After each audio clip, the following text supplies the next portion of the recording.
আমাদের বোন, কেউ অভয়া বলুন, কেউ তিলোত্তমা বলুন, কেউ মামনি বলুন, তার লড়াই একটা ব্যবস্থার বিরুদ্ধে লড়াই।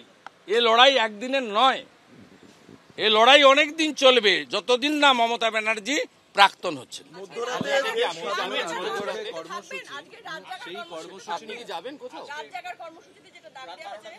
না না, প্রথমত মহিলারা ডেকেছেন, আমাদের সতর্ক থাকতে হবে। ছবি তোলার জন্য না গেলেও জেগে থাকতে হবে, কারণ কোনো নির্দিষ্ট দল এটা অর্গানাইজ করেনি, সাধারণ মানুষও করেছেন, আবার তৃণমূল বাদে অন্য রাজনৈতিক দলও করেছেন, মানে পতাকা ছাড়াই। মূল সুরটা বেঁধে দিয়েছেন ছাত্রছাত্রীরা। অতএব এটা মা বোন দিদিরাই করবেন।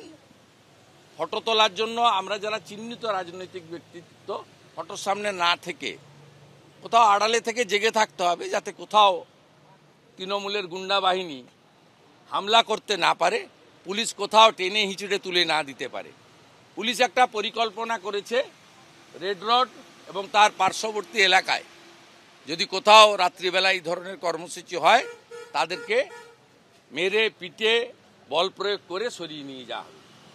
মমতা ব্যানার্জি নিজে বলেছেন যে কালকে রেড রোডের প্রোগ্রাম আছে, তার ধারে পাশে যাতে কেউ রাত্রে বসতে না পারে, এবং বিশেষভাবে গান্ধী মূর্তির পাদদেশ, মাতঙ্গিনী হাজরার পাদদেশ, এইসব জায়গাগুলিতে মমতা ব্যানার্জির একজন একনিষ্ঠ ভৃত্য বিনীত গোয়েলকে এই নির্দেশ দেওয়া হয়েছে।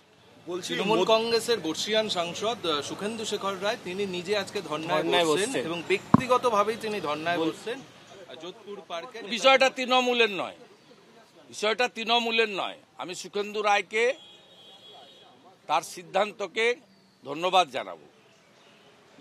জানাবো। এটা বিষয়টা একেবারেই তৃণমূল নয়, বিষয়টা হচ্ছে সরকার এবং ব্যবস্থা। কেউ একবারও বলেনি যে তৃণমূল কংগ্রেসের কোনো পদাধিকারী রেপ করেছে, খুন করেছে। বারে বারে বলা হয়েছে সরকার করেছে আর পুলিশ আড়াল করেছে। বিষয়টা সরকার। মমতা ব্যানার্জিকে তৃণমূলের চেয়ারপারসন থেকে সরানোর দাবি আমরা করিনি, করবো না। আমরা পুলিশ এবং স্বাস্থ্যমন্ত্রী তার পদত্যাগ দাবি করছি। এই দপ্তর যদি অন্য কারোর হাতে থাকতো তার পদত্যাগ চাইতাম।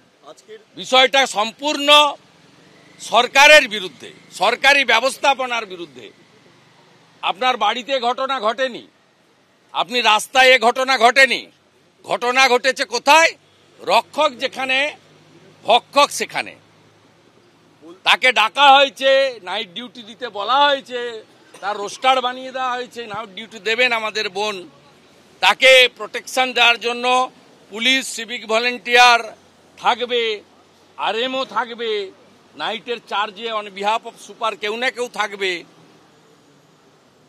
তা বিষয়টা তো ঘটেছে যেখানে তার সম্পূর্ণ দায় দায়িত্ব এক স্বাস্থ্য দপ্তরের সাথে পুলিশ দপ্তরের, আর এই দুটো দপ্তরেরই দায়িত্বে মমতা ব্যানার্জি।